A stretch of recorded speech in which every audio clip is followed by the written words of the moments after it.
नमस्कार, मैं हूं राकेश कुमार। आप देख रहे हैं मत अभिमत। मित्रों, आज नगर निकाय चुनाव को लेकर जो मामला हाई कोर्ट में था उसकी सुनवाई हुई है। सुनवाई में क्या हुई है, अगली तारीख कौन पड़ी है, इन सारे चीज़ों पर आज बात करेंगे। लेकिन जैसे ही हाई कोर्ट में सुनवाई शुरू हुई है कि हमारे जो सम्मानित दर्शक हैं उनका बार बार कि क्या हुआ इस पर तुरंत बताइए, तो मैं आपको बता दूं कि आज के सुनवाई में कोर्ट ने बड़ी तल्ख टिप्पणी की है। कोर्ट ने कहा कि सुप्रीम कोर्ट और हाई कोर्ट के आदेशों को सरकार ने पत्ते की तरह उड़ा दिया और पूरी तरह आंख में धूल झोंककर चुनाव कराने जैसी स्थिति बनी हुई है। ये कोर्ट ने सुनवाई के दौरान अपनी टिप्पणी की। आपको बता दूं कि सुनील कुमार के तरफ से विद्वान अधिवक्ता राहुल श्याम भंडारी दिल्ली से पहुंचे थे। राहुल श्याम भंडारी ने कोर्ट से प्रे किया कि हमारी सुनवाई की जाए और उसके बाद कोर्ट तैयार हुआ। 1 बजे से कोर्ट ने सुनवाई शुरू की।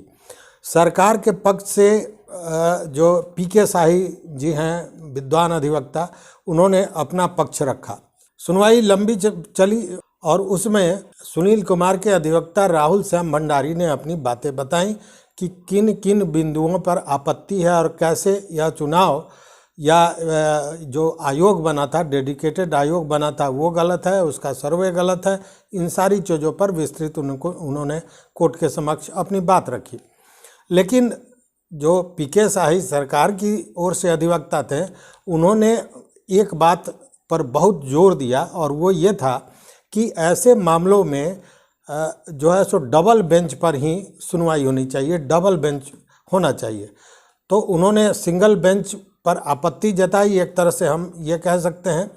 उसके बाद में जिस पर ये राहुल श्याम भंडारी मतलब सुनील कुमार के जो पक्षकार वकील थे, उन्होंने कहा कि मुझे कोई आपत्ति नहीं है, आप सिंगल बेंच पर इसकी सुनवाई कीजिए या डबल बेंच पर सुनवाई कीजिए। लेकिन उन्होंने अपनी सारी बातें रखी। आपको बता दें कि इसी सुनवाई के दौरान कोर्ट ने यह टिप्पणी की कि सरकार जिस तरह से आयोग बनाई है, जिस तरह से सर्वे हुआ है, जिस तरह से बातें हुई हैं, उससे लगता है कि कोर्ट की आंख में धूल झोंकने का काम किया गया है और सुप्रीम कोर्ट हाई कोर्ट की आंख में धूल झोंककर ये चुनाव कराया गया है। ऐसी टिप्पणी जैसा कोर्ट में जो लोग थे उन लोगों का कहना है कि इसी तरह की टिप्पणी कोर्ट ने किया है। उसके बाद में अगली तिथि का जब मामला आया तो कोर्ट ने तय कर दिया कि 1 मई को अगली सुनवाई इस मामले की होगी।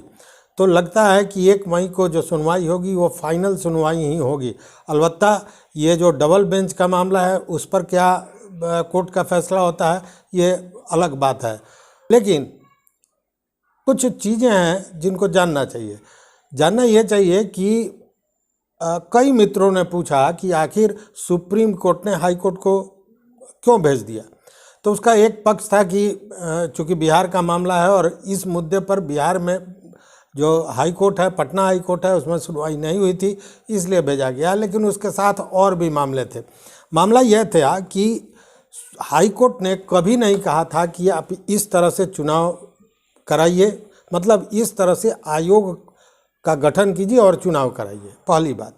दूसरी बात कि हाई कोर्ट में सरकार ने जो सर्वे कराया था, ट्रिपल टेस्ट कराया था, उसका रिपोर्ट भी नहीं दिया था और उसके आधार पर आदेश भी नहीं लिया था। तीसरी बात कि 4 अक्टूबर और 19 अक्टूबर को जो हाई कोर्ट ने अपनी बातें कही थी, जो अपनी टिप्पणी की थी, उसमें भी चुनाव कराने का कोई आदेश नहीं था। चौथी बात कि 28 नवंबर को जब सुप्रीम कोर्ट ने यह कहा था कि इस कमीशन को डेडिकेटेड कमीशन नहीं कहा जा सकता है, उसके बावजूद भी चुनाव हुआ। तो कहने का मतलब कि सुप्रीम कोर्ट ने इन बिंदुओं को भी देखा और इसी आधार पर इस मामले को हाई कोर्ट में भेज दिया। मामला जैसा बताया जा रहा है कि एकदम स्पष्ट है, इसमें कहीं इफ़ बट का मामला अब नहीं बनता है। और कोर्ट की टिप्पणी भी सुनिए, कितनी तल्ख टिप्पणी है जो कोर्ट ने आज किया है।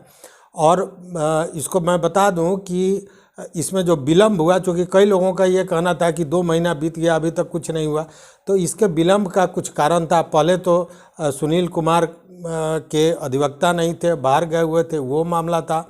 उसके बाद में 17 अप्रैल को, फिर 20 अप्रैल को जब इस मामला की सुनवाई हो सकती थी, तो उस समय माननीय न्यायाधीश महोदय कोर्ट नहीं आए थे, किसी कारणवश कोर्ट नहीं बैठा था, उसके चलते सुनवाई नहीं हो सकी थी।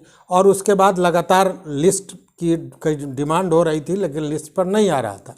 आज सवेरे ही पहुंचे हैं राहुल श्याम भंडारी, उन्होंने कोर्ट के सामने प्रे रखा है। कोर्ट में सुनवाई हुई है और सुनवाई के बाद अगली तिथि 1 मई को निर्धारित की गई है। तो 1 मई को सरकार के तरफ से जो बातें आएंगी, अपनी बातें रखी जाएंगी, उसके बाद कोर्ट को फैसला करना है कि इस पर क्या होगा। लेकिन यह भी माना जा रहा है कि 1 मई को जो सुनवाई होगी वो फाइनल सुनवाई हो सकती है, उसके बाद कोर्ट अपना डिसीजन देगा। तो कहने का मतलब यह है कि जो ये मामला लंबे समय से अटका हुआ था वो अपने अंतिम चरण में आ गया है।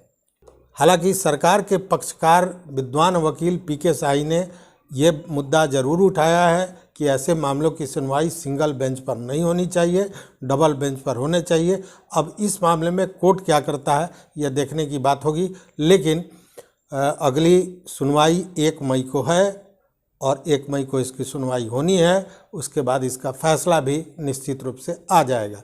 इस बाबत सुनील कुमार से हमारी बातें हुई हैं, संजय केजरीवाल जी से बातें हुई हैं, रमेश कुमार से बातें हुई हैं, नारायण सिंह जी से बातें हुई हैं। सारे लोगों ने बड़ी प्रसन्नता जताई है और कहा है कि फैसला तो एक तरह से ये समझाया जाए कि सुप्रीम कोर्ट ने दे ही दिया था, लेकिन एक वैधानिक चीज़ है जिसके चलते ये मामला हाई कोर्ट में आया था। हाई कोर्ट का भी फैसला बहुत जल्द अब आ जाएगा।